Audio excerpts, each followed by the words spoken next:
Members. अब देखो, ये जो एचएफसीएल और स्टरलाइट टेक है बहुत तेजी से भागे हैं।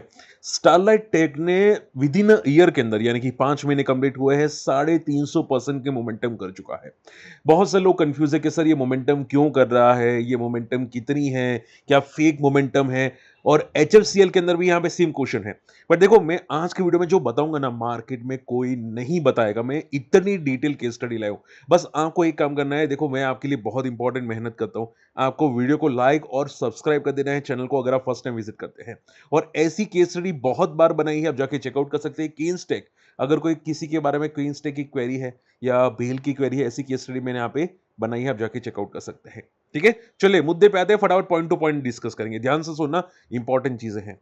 देखो, एचएफसीएल का सबसे पहले बात करते हैं। एचएफसीएल अगर आप देखोगे एक टाइम पे 173 तक गया था 2024 में। उसके बाद ये स्टॉक सीधा क्रैश हो चुका था 60 के आसपास। अब ऐसा तो क्या हुआ कि यहाँ पे कंपनी पूरे टर्न अराउंड हो गई। सर क्या रिजल्ट अच्छे हैं? मैं सिंपल आंसर बोलूंगा, देखो रिजल्ट तो डेफिनेटली अच्छे हैं, बट इतने भी अच्छे नहीं हैं कि भाई ये स्टॉक इतनी तेजी से मूव करे। कितनी तेजी से? 4 महीने के अंदर ये 172% भाग चुका है। ठीक है, तो इतनी भी अच्छी नहीं है। अब ट्विस्ट कहां पे आया, ध्यान से सुनना। देखो, ट्विस्ट आया यहां से। ये एचएफसीएल की ऑर्डर बुक है। अगर आप ध्यान से ऑर्डर बुक देखोगे तो 2024 में 6000 करोड़ की ऑर्डर बुक थी, 6000 करोड़ की। एफआई 25 में बढ़ के 10,000 करोड़ की ऑर्डर बुक बन गई। ठीक है, अब ऑर्डर बुक तो डेफिनेटली बड़ी है, तो स्टॉक गिरा क्यों था यहां पे? बात समझ में आ रही? तो गिरा क्यों था? क्योंकि मार्जिन वहां पे इतने अच्छे नहीं मिलने वाले थे और ऑर्डर बुक इतनी टाइमली कंप्लीट होने वाली नहीं थी। तो अभी जो ट्विस्ट है वो यहां से आया। अगर आप अभी की ऑर्डर बुक देखोगे तो 21,000 करोड़ की ऑर्डर बुक है एचएफसीएल की। ठीक है, अब ये 21,000 करोड़ में चेंजेस क्या है? तो ये जो 21,000 की ऑर्डर बुक आई, उसमें से 13,000 करोड़ की जो ऑर्डर है वो सिर्फ एआई डेटा सेंटर से आई है, बाहर की कंपनी से।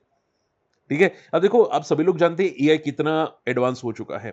एआई को यूज करने के लिए, यानी कि आप ये समझो कि जो सीडेंस हो गया, ओपन ओपन एआई, जो चैट जीपीटी हो गया, उनको सभी को यहाँ पे डेटा फास्ट लाने हैं। आप कुछ भी सर्च करोगे, डेटा फास्ट आने चाहिए। अब उसके लिए यहाँ पे क्या होता, क्या है कि ऑप्टिकल फाइबर की रिक्वायरमेंट होती है। और जो रेगुलर ऑप्टिकल फाइबर होता है, जहाँ पे 5G 4G यूज होता है या 6G यूज होता है, उससे कहीं गुना ऑप्टिकल फाइबर बड़ा होना चाहिए, मजबूत होना चाहिए। ठीक है, तो माना जा रहा है कि उसको ज्यादा मार्जिन मिल सकते ही एआई ऑर्डर की वजह से। ठीक है, तो अगर आप देखोगे तो करीब करीब यहां पे 13,000 करोड़ की एक बहुत तगड़ा ऑर्डर मिला, जो है 1.1 बिलियन डॉलर्स, आप बोल सकते हैं एक्सपोर्ट ऑर्डर मिला, वो भी एआई रिलेटेड। ठीक है, यानी कि डेटा सेंटर्स होते हैं ना, तो एआई रिलेटेड, यहां पे डेटा सेंटर्स रिलेटेड यहां पे कंपनी को बहुत तगड़ा ऑर्डर मिला। अब अगर मैं कंपनी की आप देखने जाऊं मार्केट कैप, ध्यान से देखना। कंपनी की मार्केट कैप है 26,000 करोड़ की, और कंपनी के पास अभी टोटल ऑर्डर कितना है? 21,000 करोड़ का। किसकी बात करो? एचएफसीएल की।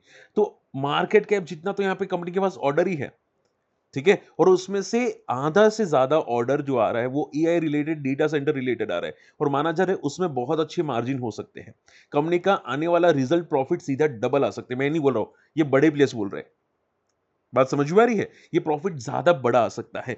तो ये जो भागने का रीजन है एचएफसीएल का, वो प्योरली एआई फाइबर रश है, या एआई फाइबर पुश आप बोल सकते हैं। इसकी वजह से पूरा जो टेलीकॉम सेक्टर है, आपने देखा होगा कि भाई स्टरलाइट टेक भी भाग रहा है, आपने देखा होगा यूनिवर्सल केबल भी भाग रहा है, फिर एक और केबल कंपनी है, अगर आप लोगों को याद है तो यहाँ पे एक सेकेंड है, जस्ट अ सेकेंड में, बस विद्या वायस, ये भी अभी रिसेंटली आप देखोगे 10% की सर्किट में आता हुआ दिखाई दिया। तो जितनी भी ऑप्टिकल फाइबर कंपनी है, ठीक है, वो सब की सब भाग रही है। बात समझ में आ रही है? क्योंकि यहाँ पे एआई रिलेटेड बहुत तगड़े री रेटिंग यहाँ पे आने वाले हैं। ओके, और इसी की वजह से ये सभी स्टॉक्स पागल हो चुके हैं। आई होप ये सभी चीजें आपको समझ में आ रही है। तो ऐसा मत समझना कि सर कल ये 9% भागा, क्या रिटेल से ऑर्डर मिले इसकी वजह से भागा? नहीं, ये ऑर्डर कोई फर्क नहीं पड़ता। इनको जो ऑर्डर मिले हैं वो सिर्फ ईआई रिलेटेड है। आई होप ये सब क्लियर हो चुका है। ठीक है, अब पॉइंट नंबर 2 आ जाता है, ध्यान से सुनो। अब देखो, ये जो 1.1 बिलियन का ऑर्डर था एआई रिलेटेड, या 1300 करोड़ का ऑर्डर था, वो एचएफसीएल को भी मिला और स्टरलाइट टेक को भी मिला। स्टरलाइट टेक अगर आप देखोगे 10,000 करोड़ का multi year supply order advance में मिल चुका है।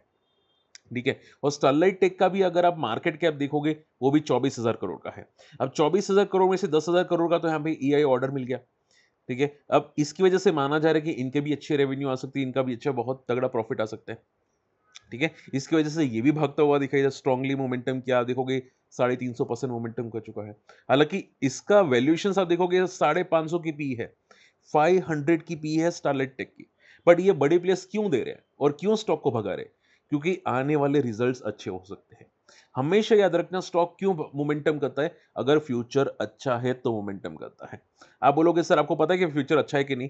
देखो, ये एक वेबसाइट है simplyworld.st इसमें आप जाके सर्च करना स्टारलाइट टेक। अगर आप देखोगे 2027 के अंदर या आगे जाके बड़े प्लेयर्स बोल रहे हैं, देखो मैं नहीं बोल रहा, बड़े प्लेयर्स बोल रहे हैं कि इनका जो अभी तक का रेवेन्यू है उससे कई गुना रेवेन्यू इनका बढ़ सकते हैं आने वाले 2 साल के अंदर, स्टारलाइट टेक का और प्रॉफिट भी इनका आने वाले टाइम के अंदर अर्निंग पर शेयर बढ़ सकता है। ठीक है? सेम चीज़ यहाँ पे एचएफसीएल में भी बोल रहे हैं। एचएफसीएल अगर आप देखोगे तो उसमें भी आगे जाके इनका रेवेन्यू बहुत तगड़ा बढ़ सकता है। जो अभी 49 बिलियन का है, वो आगे जाके यहाँ पे 73 बिलियन का हो सकता है 2 साल के अंदर। बात समझ में आ रही है? इसकी वजह से ये सभी भाग रहे हैं। आई होप ये सब डाउट्स आपके क्लियर हो रहे हैं शॉर्ट एंड सिंपल में। तो छोटे मॉडल ऑर्डर नहीं है, बड़े ऑर्डर है, एआई डेटा सेंटर्स के तगड़े ऑर्डर्स है। ठीक है? जिसको बोलते हैं देखो, यहाँ पे 1 सेकंड जस्ट अ सेकंड। देखो, जिसको बोलते हैं हाइपरस्केलर। ये जो ऑर्डर बोलते हैं ना कि भाई एआई से या डेटा सेंटर से जो ऑर्डर्स आते हैं, वो कंपनी को बोलते हैं हाइपरस्केलर। क्लियर? सो इसकी वजह से कंपनी री रेटिंग होती हुई दिखाई दी है, पूरा सेक्टर री रेटिंग होता हुआ दिखाई दिया है। अब देखो इसका स्क्रीनशॉट ले लेना। अब आखिरी मुद्दा आ जाता है तो फिर सर अभी क्या दिखाई दे रहा है आपको यहाँ पे? अब देखो अगर मैं बात करने जाऊँ यहाँ पे बड़े प्लेयर्स की, बात करूँ एचएफसीएल के अंदर, उसमें यहाँ पे ब्लैक रॉक ने स्टेक ऐड किया 11% का। ऐड किया है, मोर ऐड किया। स्ट्रीट स्ट्रीट ग्लोबल एडवाइजर भी है, अमेरिकन सेंचुरी भी है, जहाँ पे 199% का स्टेक बढ़ाया है। तो बहुत सारे बड़े प्लेयर्स ने यहाँ पे इसके अंदर दोनों कंपनी के अंदर स्टेक बढ़ाया है। ठीक है? अभी रिसेंटली मैंने देखा था कि यहाँ पे एचएफसीएल जो है लाइफ हाई को क्रॉस कर चुका है। तो आप सोचो देखो, एचएफसीएल और स्टरलाइट टेक, ठीक है? एचएफसीएल और स्टरलाइट टेक दोनों की मार्केट कैप सेम है। अगर आप एचएफसीएल की मार्केट कैप देखिए 26,000 करोड़ की है, इसकी भी मार्केट कैप 24,000 करोड़ की है। स्टरलाइट टेक का प्रॉफिट कम आ रहा है 56 करोड़ का और इसका प्रॉफिट ज्यादा आ रहा है 184 करोड़ का और अभी एचएफसीएल को तो और तगड़े ऑर्डर्स है। ठीक है? तो अगर मैं स्टरलाइट टेक की बात करूं तो वो ऑलरेडी बहुत ज्यादा भाग चुका है। ठीक है? और कितना भागा है तो आप यहाँ पे पढ़ सकते हैं, देखो यहाँ पे स्टरलाइट टेक आई थिंक कुछ 500 के आसपास पहुंच चुका है। तो सोचो एचएफसीएल में क्या दिखाई दे रहा है। बात समझ में आ रहा है? हालांकि देखो मैं यहाँ पे कोई रिकमेंडेशन नहीं कर रहा हूँ और ये बिग बुल सीरीज भी नहीं है, बट ये जो पूरा का पूरा गेम चेंज करा है ऑप्टिकल फाइबर न्यूज। अब देखो एक बात समझने की कोशिश करो, लाइफ लॉन्ग रेजिस्टेंस है, मल्टी ईयर रेजिस्टेंस है एचएफसीएल का 170 के 173 के आसपास। अगर ये वन शॉट में ब्रेक करता है यानी कि बड़े प्लेयर बहुत तगड़े इंटरेस्टेड है इसके रिजल्ट्स के अंदर, इसके अंदर। ठीक है? अब हो क्या सकता है कि मान लो अगर ये life long resistance one shot में ब्रेक कर देता है बिकॉज ऑफ दिस ऑर्डर, तो इसका फिर एक सपोर्ट जोन बन जाएगा 160 से लेके 173। फिर जब तक ये इसके ऊपर रहेगा तब तक ये टेक्निकल चार्ट पे पॉजिटिव रहेगा। हाँ, जैसे ही ये लेवल तोड़ेगा बड़े प्लेयर्स आप समझ के चलो कि एग्जिट हो जाएंगे या हो चुके होंगे। ठीक है? तो अब अगर मान लो ये ब्रेक कर लेता है 170 163, तो इसके नीचे नहीं जाना चाहिए, फिर इसके ऊपर कितना भी जाए कोई भरोसा नहीं, कहीं पे भी जा सकता है। बात समझ में आ रही है? और आप सोचो कि अगर स्टरलाइट टेक कितना भाग रहे तो एचएफसीएल को कितना होना चाहिए। बात समझ में आ रही है? तो होप आज का वीडियो आपको समझ होगा, पसंद आया होगा। एचएससीएल क्यों भाग रहा है ये सब और स्टरलाइट टेक क्यों भाग रहे हैं मैंने आपको समझा दिया है। एक चीज याद रखना जरूर कि अगर स्टरलाइट टेक ये जो ऑर्डर मिला है वो 3 साल का ऑर्डर है। ठीक है? आप यहां पे पढ़ सकते हैं स्टरलाइट टेक के अंदर ये एग्जीक्यूशन होगा FY 29 तक होगा 10 बिलियन 10,000 करोड़ का। ठीक है? अब मान लो ये प्रॉपर्ली एग्जीक्यूट नहीं कर पाता है या इनकी मार्जिन इतने स्ट्रांग नहीं बढ़ते हैं, तो जैसा ये पंप हुआ था ना पहले 2017-18 में, वैसा भी डंप हो सकता है। ठीक है? तो ये सब प्योरली मैनिपुलेटेड होते हैं। ये बड़े प्लेयर्स स्ट्रांगली भगाने की कोशिश करते हैं, वो लोग प्रॉफिट करके निकल जाते हैं, फिर आप लोग ट्रैप हो जाते हैं। तो हमेशा याद रखना कि अगर कोई स्टॉक भाग रहा है ना, तो एक टाइम पे नीचे भी आएगा। अगर अच्छे प्रॉफिट्स नहीं आते, अच्छे रेवेन्यू नहीं आते, ऑर्डर्स एग्जीक्यूट प्रॉपर नहीं हो पाता।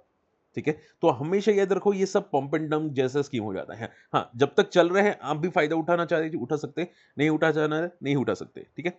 बट जब ये गिरेगा हमेशा आपको सपोर्ट पता होना चाहिए कि भाई ये लेवल के नीचे अब ये वापस रिकवर नहीं करेगा। बात समझ में आ रही है? तो स्टरलाइट टेक में भी ये सेम चीज याद रखना, एचएफसीएल में भी सेम चीज याद रखना। एचएफसीएल का मैं सपोर्ट आपको बता चुका हूं, रेजिस्टेंस बता चुका हूं।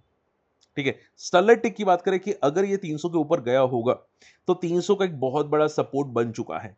जब तक ये 300 के ऊपर है तब तक पॉजिटिव। हाँ, 300 के नीचे गया तो पैनिक वापस करना स्टार्ट करेगा। क्लियर? होप आज का वीडियो पसंद है, वीडियो शेयर करना, चैनल सब्सक्राइब कर लेना और हमारे फ्री टेलीग्राम चैनल में नहीं है, जाके ज्वाइन कर लेना, सर्च करना माई स्टॉक मार्केट फंडा। और अगर हमारी कम्युनिटी में आना चाहते हैं, हमारे लिंक से डीमेट अकाउंट ओपन कर सकते हैं, बहुत सारे मेंबर्स है, मैं आपको सिखाने की कोशिश करूंगा कि यहाँ पे ये कैसे फाइंड आउट होते हैं। ठीक है, मिलते अगली वीडियो में, टेक केयर, बाय।